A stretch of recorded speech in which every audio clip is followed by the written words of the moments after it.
नमस्कार, माय रेसिपीज मराठी या आपल्या यूट्यूब चॅनलवर तुमचे मनापासून स्वागत। आज मी बनवत आहे ढाबा स्टाईल पनीर भुर्जी। पनीर भुर्जी बनवायला अगदी साधी, सोपी आणि झटपट होणारी रेसिपी असून ती खूप वेगवेगळ्या प्रकारे बनवली जाते। तुम्ही एकदा जर या पद्धतीने पनीर भुर्जी बनवाल तर तुम्ही नेहमीच याच पद्धतीने पनीर भुर्जी बनवाल। इतकी ही टेस्टी अशी रेसिपी आहे। चला पाहूया ही पनीर मसाला भुर्जी कशी बनवायची ते।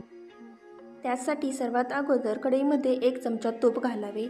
लगेचच यामध्ये साधारण 3 चमचे तेल ओतावे। हे तेल आणि तूप चांगले गरम झाले की यामध्ये अर्धा चमचा जिरे, 1 तमालपत्र, 2 हिरवी वेलची आणि 2 लवंगा घालून अगदी मंद आचेवर चांगले परतून घ्यावे। मंद आचेवर हे खडे मसाले चांगले परतले की त्याचा स्वाद भाजीमध्ये छान उतरतो। आता यामध्ये 3 मध्यम आकाराचे कांदे बारीक चिरून घालावेत। सोबतच 4 हिरव्या मिरचीचे बारीक काप करून घालावेत आणि 1 चमचा आलं लसूण पेस्ट घालावे। आता हे सर्व साहित्य तेलामध्ये चांगले परतून घ्यावे। साधारण 5 ते 7 मिनिटे मध्यम ते मोठ्या आचेवर चांगले परतत राहावे।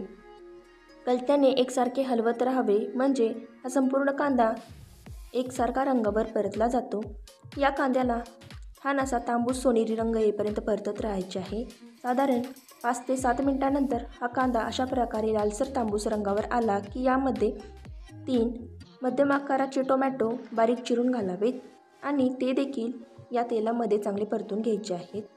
आता गॅसची फ्लेम मोठी करावी आणि हा टोमॅटो छान असा मऊ होईपर्यंत परतत राहावे।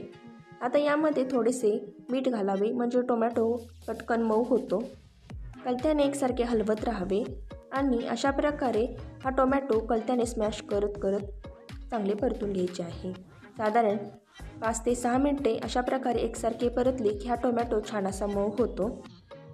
व्हिडिओमध्ये तुम्ही पाहू शकता हा टोमॅटो छान असा मऊ झाला की यामध्ये काही सुके मसाले घालायचे आहेत। यामध्ये पाव चमचा हळद, अर्धा चमचा जिरे पावडर, 1 चमचा धने पावडर, चवीनुसार लाल तिखट, चवीनुसार मीठ आणि 1 चमचा गरम मसाला घालावा आणि कलत्याने पुन्हा एकदा हे सर्व मसाले या ग्रेव्हीमध्ये छान असे मिक्स करायचे आहेत। गॅसची फ्लेम अगदी लो ठेवावी म्हणजे हे मसाले जळणार नाहीत। साधारण 2 मिनिटे मंद आचेवर चांगले परतले या मसाल्याचा स्वाद या ग्रेव्हीमध्ये छान उतरतो आणि भुर्जी अगदी टेस्टी होते। आता अशा प्रकारे या मसाल्याला छान तेल सुटू लागले की यामध्ये 1 कप पाणी ओतावे आणि कलत्याने व्यवस्थित मिक्स करून घ्यावे अशा प्रकारे। आता ही ग्रेव्ही साधारण 2 मिनिटे मध्यम आचेवर शिजू द्यावी म्हणजे या मसाल्याचा स्वाद या ग्रेव्हीमध्ये छान उतरतो आणि भुर्जी आणखी टेस्टी होते। आता कलत्याने इथे मी 2 मिनिटांनंतर व्यवस्थित हलवून घेत आहे। आता 250 ग्रॅम पनीर हाताने स्मॅश करून घेतले आहे ते या ग्रेव्हीमध्ये घालावे। तुम्ही याऐवजी पनीर किसून देखील घालू शकता। आता हे पनीर या ग्रेव्हीमध्ये मी कलत्याने व्यवस्थित मिक्स करून घेत आहे। संपूर्ण ग्रेव्हीमध्ये हे पनीर व्यवस्थित मिक्स होईल अशा प्रकारे व्यवस्थित हलवून घ्यावे। पहा अशा प्रकारे हे पनीर या ग्रेव्हीमध्ये व्यवस्थित मिक्स झालेले आहे। आता यावर झाकण ठेवून साधारण 5 मिनिटे मंद आचेवर शिजू द्यावे। 5 मिनिटे झालेले आहेत। यावरील झाकण काढून पहा अगदी मस्त असे या भुर्जीला तेल सुटलेले आहे आणि भुर्जी देखील व्यवस्थित छान शिजलेली आहे। अशा प्रकारे ढाबा स्टाईल पनीर भुर्जी इथे तयार झालेली आहे।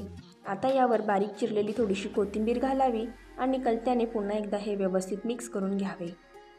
पहा अगदी रेस्टॉरंट स्टाईल किंवा ढाबा स्टाईल मस्त अशी ही पनीर भुर्जी सर्व करायला घेऊयात।